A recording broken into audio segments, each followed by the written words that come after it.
KC Weather Lab. Here's Eric's forecast. Hope you're having a great weekend and taking advantage of the sunshine, maybe getting out to the pool a little bit more to try and cool off as temperatures got into the lower 90s again today. And it looks like the 90s will be sticking with us as we head into the new work week, but maybe some slightly better rain chances, at least for the start into Monday and Tuesday. And we could use some rain as we take a look at the rain statistics for the month of September so far. We are halfway through the month and only have picked up just over a ½ inch of rain officially at 0.68 of an inch over at the airport. Now that is about 1.5 inches or almost getting close to 2 inches below normal for this time of year. So we badly could use some rain. The grass is starting to dry out a little bit. And that comes after a very wet period where we saw more than 8.5 inches of rain in the month of August. So I know the farmers have been enjoying the dry weather, being able to get a lot of the rice and their hay done over the last couple of weeks. And even some of the sugar cane has begun to get harvest. But a lot of the local grass could use a little bit of that water to kind of get that green shade back in it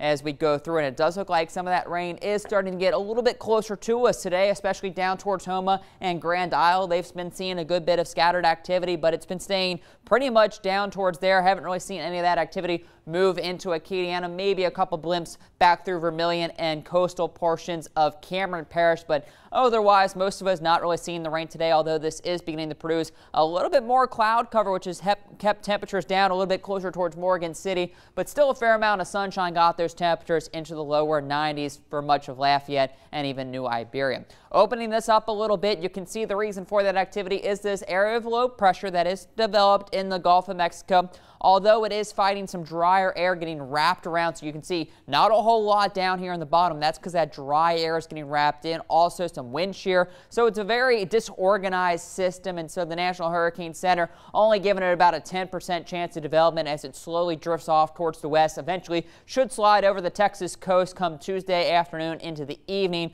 But as it does begin to drift to the west, a little bit more of this moisture could slide closer to us, increasing our rain chances tomorrow and into Tuesday. Out in the Atlantic, continuing to keep an eye on this tropical wave, now up to an 80% chance of development over the next 5 days.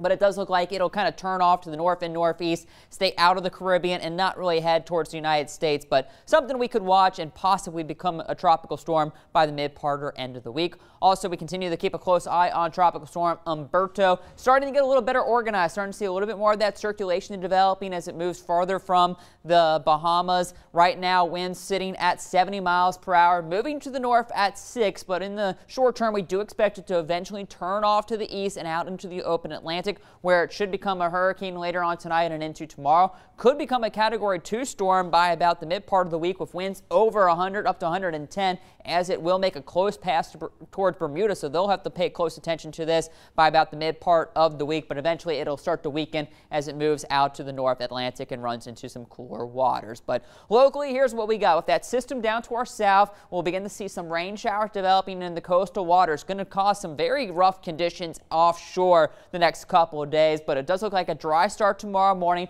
Eventually, maybe just a few isolated showers work inland during the afternoon, but we'll only go 20-30% chance for a passing shower that could briefly cool things off. Otherwise, temperatures getting into the low 90s would feel like temperatures near the triple digits. And then a pretty similar story Tuesday. Some coastal showers begin to maybe work inland during the afternoon, but still not looking overly that confident. So a warm and summer night out there. Temperatures right around 73 degrees by the time you wake up tomorrow morning. And then for our Monday, we stay hot and humid. 92 for the high with a mix of sun and clouds and that 30% chance for maybe an isolated shower in the evening. Same thing on Tuesday. We dry back out Wednesday and the Thursday with temperatures heating up at about to 93 or 94. Another little system tries to move through on Friday, maybe producing a passing shower, and then we dry right out again into much of next weekend and into the following week. So 96 with us over the next 10 days. No real fall forecast, but although we do have the fall equinox on Monday.